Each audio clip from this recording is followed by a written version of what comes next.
Hey everyone, I wanted to do a little video here with the new Duo X,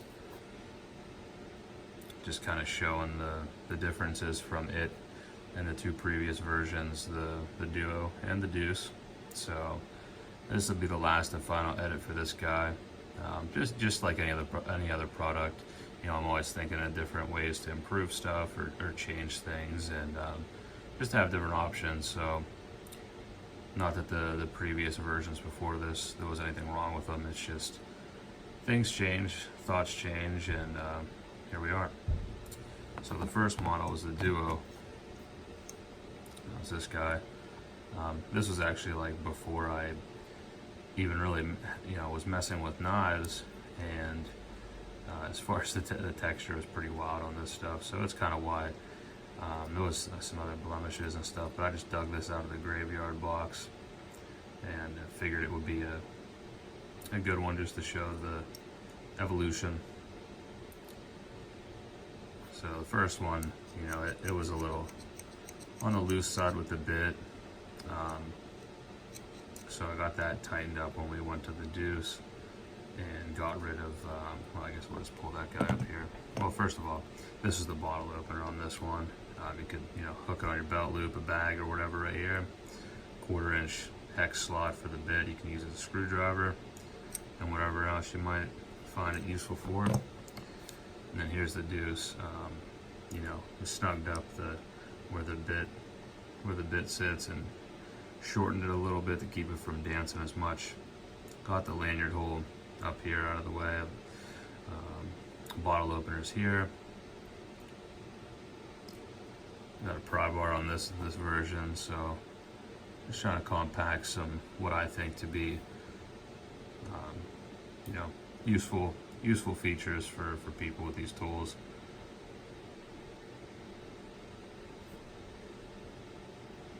This one, it was just like hit with a wire wheel. Just kind of stuck around. Try to keep a hold of a couple tools of each model for purposes like this, flashback and comparisons and stuff. But I don't think I have any videos so far of these three and the features of them. Back whenever I sold them, I would occasionally post a video on Instagram or something, but then it would get lost as posts came through, and I have people say, what did they do? And so hopefully this video sums that up for all three of them.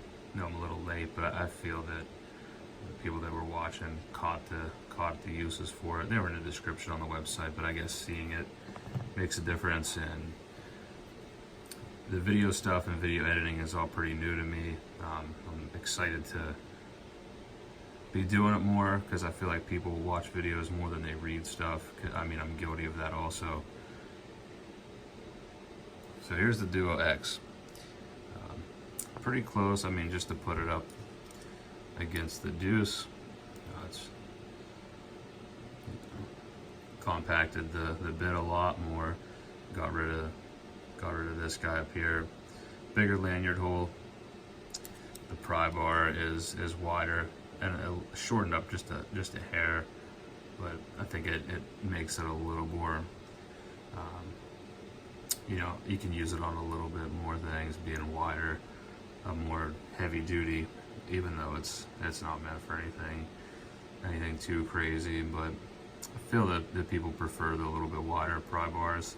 That's why I went with that. You can see the machine chamfers around the outside, so a little more comfortable. So it goes around the whole perimeter there, and the lanyard hole there. It's kind of from the Solo 2.0 to the 2.1. That was the main difference with those, was the chamfering. I think it just makes it look a little bit more appealing, and like I said, also no hard edges or anything.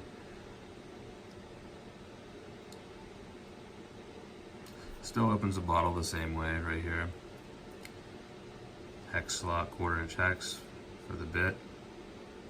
I added another O-ring on these. Occasionally I would get an email of people requesting one because it broke or it dried out or they lost it or something. So I figured I'd just throw one in so people can have an extra one if they lose one. They're pretty common size. You can get them at most hardware stores.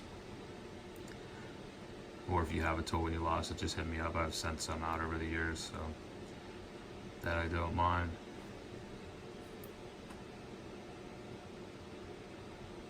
But that's pretty much it. I just wanted to do I've had people asking about the differences, and they're subtle, so, but this is where we are. These two I don't make anymore. Not too long ago, pretty much discontinued these. And I've had a lot of people asking me why, and I'm really not too sure, so that's kind of why I revisited it with this guy. The logo is going to be milled on these as opposed to the stamp. Not to say I'm not going to do some stamp versions and stuff of them, but it only makes sense to while doing the chamfering and stuff to have a real clean milled logo.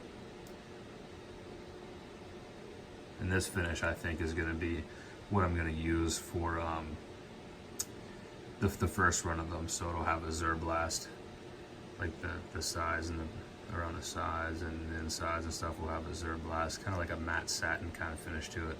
The Zerblast isn't like your typical cutting media. It actually peens, like micro dents the surface, so it gives it a nice kind of shiny look to it.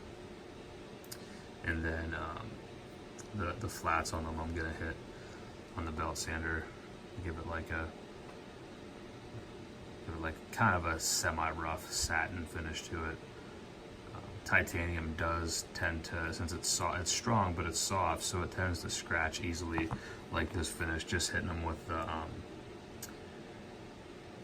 the wire wheel makes them a little bit inconsistent, and then with any kind of polishing or whatever on titanium, you can see it scratch as soon as you sit it down somewhere. So this, in my opinion, will help hide some of that, at least for the first run. And I'll do something like this just because I've done it over the years,